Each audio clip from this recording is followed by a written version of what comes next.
mezclo el amor con las picardías que tiene. Hola, hola, hola a todos los que nos ven en Nerdopolitan. En el día de hoy, desde la ciudad de Cartagena, les voy a enseñar a bailar champeta. ¿Y saben qué es lo mejor? Al final, oye, quiero retar a Sofi. Sofi, hey, vente de allá, vente de Bogotá, para que vengas a bailar champeta. Sofi, ¿qué? Entonces, ¿qué? Te espero al final, oíste, para que vengas a bailar champeta conmigo, acá en Cartagena. En este momento, ¿en qué te encuentras? ¿En qué proyectos te encuentras? ¿Qué tienes pensado futuro? ¿Cuáles son tus planes, pues? Bueno, lo mismo de siempre, tratar de conquistar al mundo. Estamos desde Cartagena, siguiendo nuestra ruta de Nerdopolitan por Colombia, haciendo especiales sobre la champeta. Tenemos a una eminencia palenquera y colombiana de la champeta. Pues sí, saludando a Nerdopolitan y a la gente de Colombia y del mundo.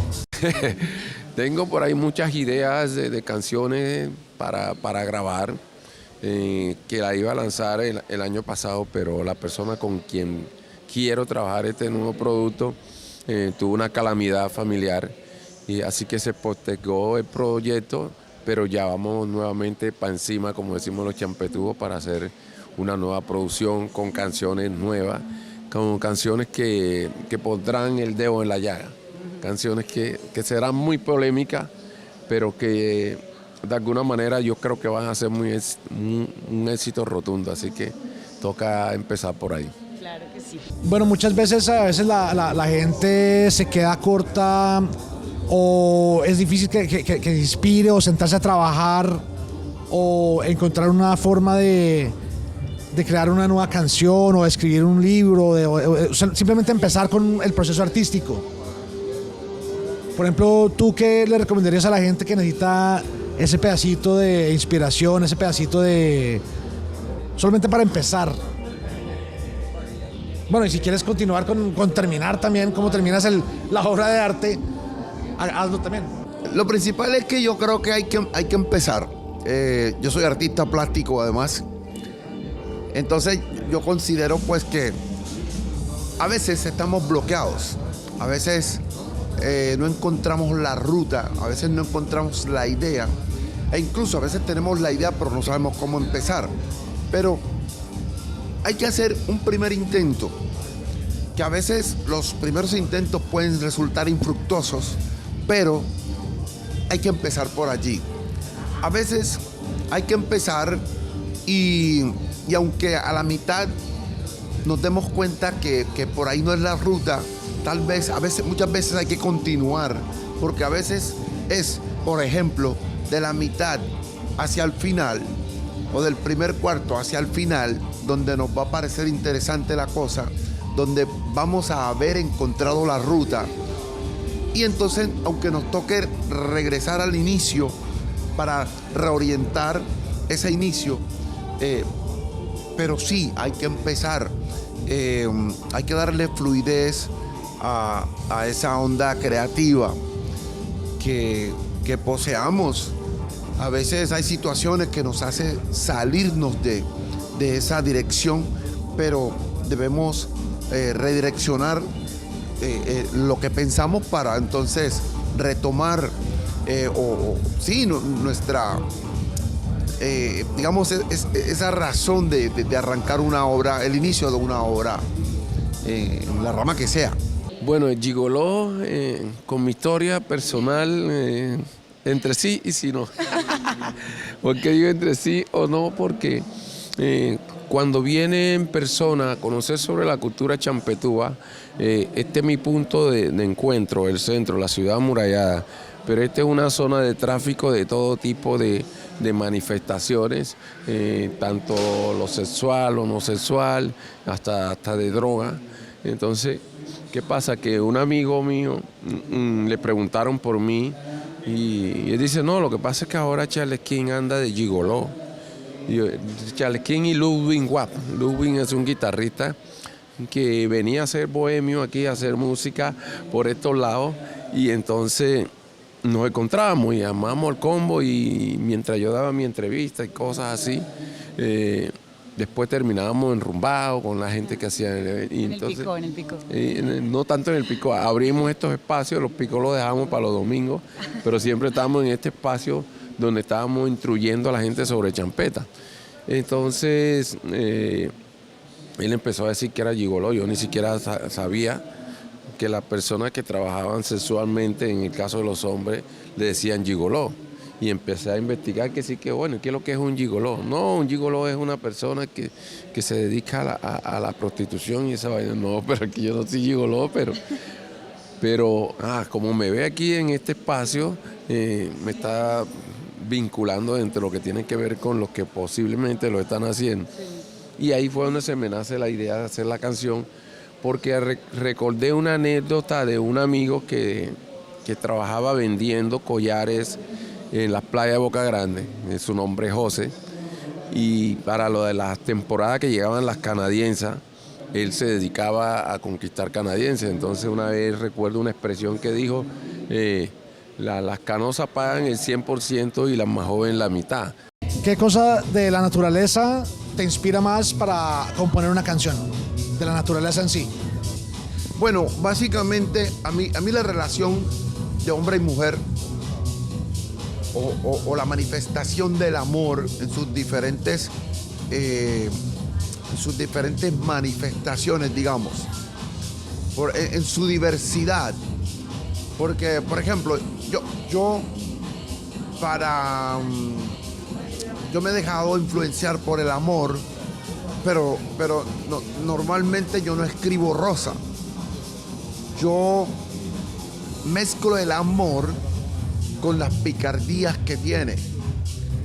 Ese ha sido el gancho mío para con mis seguidores, para con mis oyentes, porque principalmente pues yo hablo de una realidad. Mis canciones tienen un mensaje, tienen una información que es la que llama la atención de quienes la escuchan. Entonces, yo creo que siempre tengo el compromiso de tener una historia que contar. Debo tener una información que dar. Oye, propio. Maricón. Bueno, y el resto no le da para nada, milla de luna.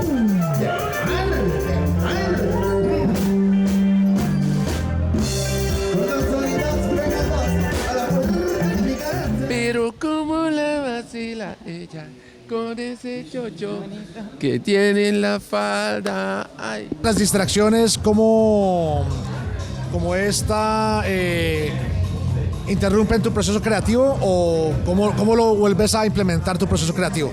Yo tengo un espacio, ahora tengo un espacio para la creatividad. Es un espacio que me permite estar solo, me permite concentrarme. En ese mismo espacio confluye también la presencia de mi esposa y de mi hija, quienes en muchos casos me tocan la puerta, llegan y me dicen cualquier cosa y se van y tienden a sacarme de allí, de donde estaba metido. Entonces, si bien es cierto que antes, por ejemplo, yo tenía que, digamos, enfrentarme a todos a los diferentes elementos de desconcentración, pues también es cierto que en aquellos momentos era una obligación si quería mantenerme concentrado, porque por ejemplo, en una época yo usaba un cuaderno de notas y por ejemplo me iba a la finca supuestamente a regar el ganado, los terneros, porque iba a ordeñar, pero yo era un compositor, era un autor. Entonces este autor en un momento dado tenía que parar para tomar el lápiz y escribir una letra que llevaba también una melodía, pero una melodía que no podía grabarse porque no tenía cómo. Y entonces me tocaba escribir, me creé una forma de escribir que me permitiría luego recordar la melodía que aplicaba. Ahora ya no escribo, ahora grabo directamente, porque tengo equipos de grabación, entonces ya no creo en... es decir, bueno, es más, hoy día cuento con el celular que me permite también grabar, sin embargo, ya tengo un espacio para mi creatividad, ya no creo por crear en cualquier parte. Ahora siento que tengo un espacio y lo manejo. Entonces voy grabando de unas en la medida que hago música y así ya no puedo olvidar las armonías, las melodías, sino que todo queda allí condensado en ese espacio magnético. La música la traía, digamos, desde el lazo familiar y desde mi infancia en Palenque. Cuando llego aquí a Cartagena, llegué con el mismo propósito que venían todos los palenqueros adolescentes, con el sueño de pambelé, de ser boxeador, practiqué boxeo hasta que conecté con Viviano Torres, Melchor, otros palenqueros que ya estaban aquí en Cartagena. Y me llevaron a conocer a Son Palenque. Son Palenque era un grupo que tenía su visión de desarrollar la música autóctona palenquera. Y estaban montando una parodia sobre el lumbalú, y entonces necesitaban a alguien que supiera medio hablar lengua palenquera. Y de esa forma empecé a vincularme en Son Palenque, porque hice el papel del padre de Batata de Paulino Salgado, que era cuando murió, hubo una parodia hecha cerca sobre la situación, cómo murió el señor y todo eso, y que estaban esperando a Batata, que estaba de gira, y ahí empezó mi proceso dentro del arte como bailarín, aunque yo desde niño ya en Palenque tocaba con pequeños, con latas, y al llegar a Son Palenque pues ya empecé a edificarme como artista. Cuando armamos después de Son Palenque un proyecto llamado Ane Swing. En Ane Swing arrancamos todo el proceso de revolucionar la música palenquera y terminamos pues interpretando parte de cover africanos porque tenían la misma connotación. Los africanos tenían, por ejemplo, instrumentos eléctricos de cuerda, de vientos, y los palenqueros solo tenían tambor y voces. Y pensamos que si hacíamos ese vínculo musical, esa fusión con lo que ellos hacían, podía sonar igual. Y ese es el proceso de lo que hoy se conoce como champeta. Muy interesante lo que está pasando con la música colombiana en el mundo. La música colombiana que tiene muchas manifestaciones, desde la champeta, el vallenato, el bullerengue, incluso la salsa colombiana, el pasillo. Hay muchas manifestaciones musicales colombianas, las cuales están teniendo una gran repercusión, un gran eco en el mundo, en el universo. Eso nos identifica, eso nos hace importantes, y muchos artistas del exterior, digamos, se retroalimentan con lo que somos nosotros musicalmente. Suelen dar un paseo por nuestra geografía musical y tomar lo suyo. Al igual que en algunos momentos lo hacemos nosotros con otros géneros foráneos. Y eso nos habla de la importancia de nuestra musicalidad, de nuestra cultura musical en Colombia. Bueno, la música en Palenque en un tiempo fue prácticamente más hobby que arte. Se hacía mucho en la adolescencia, cuando ya las personas buscaban responsabilidad, la gran mayoría dejaba la música a un lado, porque la música en el área del Caribe no estaba vista como un arte. Rechazaban a todos los que eran músicos, eran prácticamente catalogados de personas vagas, flojas, que no hacían nada, mientras estaban haciendo algo muy interesante para el mundo. Y ahí empecé yo, entre regaños y cosas, no te cree en ti ninguno de tus familiares, solo cree en ti, en las personas que están dentro del arte que tú haces y tú. Y ahí empezamos nosotros a seguir recibiendo críticas y ataques, y todo lo que tenía que ver con la estigmatización del arte cultural, pero se fueron dando los frutos y hoy es que la gente tiene un respeto por lo que es el arte aquí en el Caribe colombiano. ¿Qué cosas te inspiran? O sea, como digamos, libros, películas, otros músicos, que tus inspiraciones o tus héroes. ¿Cuáles son tus héroes? Bueno, si hablamos de personajes puntuales, mis referentes en la música son Oscar de León y Rubén Blades. Rubén Blades porque es un gran poeta panameño. Oscar de León por su gran capacidad vocal. Esos son mis referentes musicales. Pero, por ejemplo, a mí me gusta mucho el cine, al cual le dedico de pronto no tanto tiempo en estos momentos, pues soy productor musical, soy intérprete, soy autor, compositor, y me la paso siempre trabajando en función de la música. Pero me gusta mucho el cine, me gusta mucho la música en general, a través de la cual recibimos mucha información que puede retroalimentarnos. Entonces, por ejemplo, yo he leído algunos libros, los cuales me han dado una enseñanza que me han permitido complementar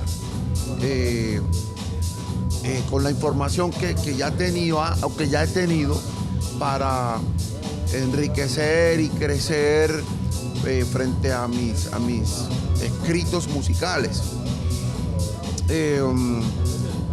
Recuerdo que alguna vez recurrí a la poesía española diversa, incluso en unos lenguajes que se parecen al español, pero que no son completamente como nosotros conocemos el español. Pero entonces todo esto se ha convertido en referente para mí. Yo llegué a leer a Ricardo, Neftalí, Neruda, de quien leí, tuve conocimiento de su poesía y me pareció muy interesante aquello. Entonces todo eso ha servido para esa retroalimentación que me permitió crecer. Pero mira qué chocho bonito, ay, mira qué chocho bacano, el que tiene ella, compa, en la falda. Mira que estoy preparado, listo y aquí con el palo, pa' matarla a ella, compa, la cucaracha. Se fue así. ¿Cómo son los sueños tuyos? ¿Has tenido algún sueño donde escuchas una canción o una melodía o qué tipo de sueños tienes cuando te despiertas y te acuerdas de algo así? Muchas veces, a veces sueño que interpreto algo que es especial y me levanto enseguida y me voy para el estudio. Pero también hay muchos momentos, a veces me pasa que tengo un sueño recurrente, un sueño que puedo demorar muchas horas en la noche soñando lo mismo. Está esa recurrencia sobre la misma canción, sobre el mismo tema, sobre la misma melodía. Y entonces, pues bueno, entiendo que debo hacer algo con eso. Me levanto, tomo el celular, grabo aquello para retomarlo en la mañana. En la mayoría de los casos hago eso porque entonces la pérdida de sueño se ha convertido en algo que hoy día, si bien antes yo pernoctaba, pues hoy día pues no me gusta trasnochar. Me pasa en muchos casos que despierto y en ese lapsus de tiempo en el que estoy despierto,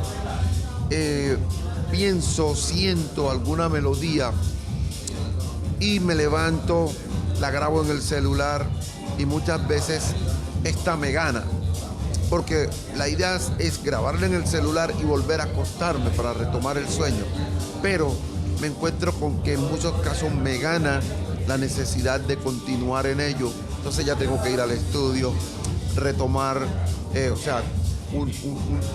una nueva sesión para aquella canción y asumirla hasta las 6 de la mañana, por ejemplo.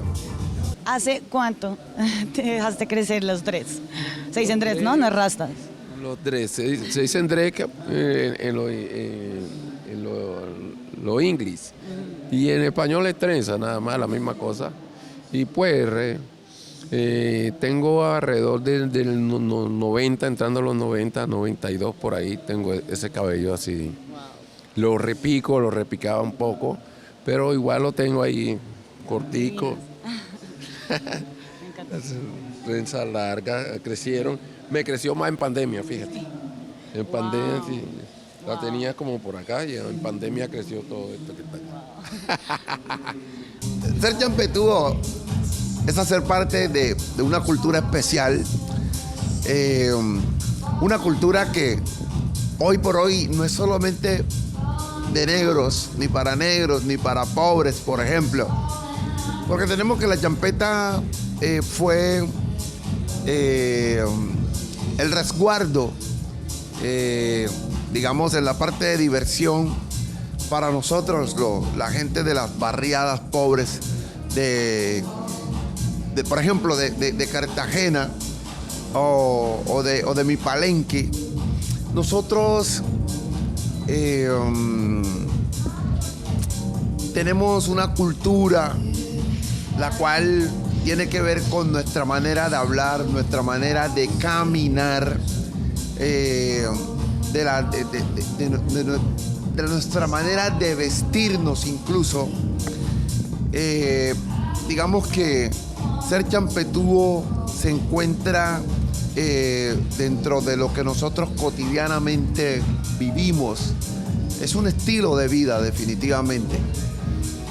Si se tiene idea de lo que es el ser champetúo, pues se va a saber. Quien tiene esa idea va a darse cuenta enseguida, va a identificar de inmediato al champetúo, porque nosotros tenemos elementos especiales en nuestra manifestación. Yo hoy día digo que no solamente la champeta no es solamente de negros, la champeta es de quien la sienta. Por eso el champetúo hoy es cualquiera que tiene esa sensibilidad champetúa. Si hicieras un tutorial sobre cómo caminar, solo caminar, ¿cómo sería el tutorial? Yo haría un tutorial sobre el cómo caminar desde mi propia perspectiva. Como champetúo, hay que empezar con la soltura, que es una manifestación de lo que somos nosotros. Nosotros, cada individuo, de acuerdo con la zona de la cual es, tiene un comportamiento, un manejo de su plasticidad, de su desplazamiento. Entonces yo creo que, por ejemplo, si hablamos del caminado, del champetúo. Vamos a ver el tutorial así ya en físico. Este es el caminado del champetúo, del bacán. Así. Así, claro, suelto, relajado. Bueno, mi gente, si quieren mostrar lo relajados que somos, háganlo caminando, manifestándose de manera champetúa y verán que es más fácil. Se los dice Paparasta. Sofía, Sofía.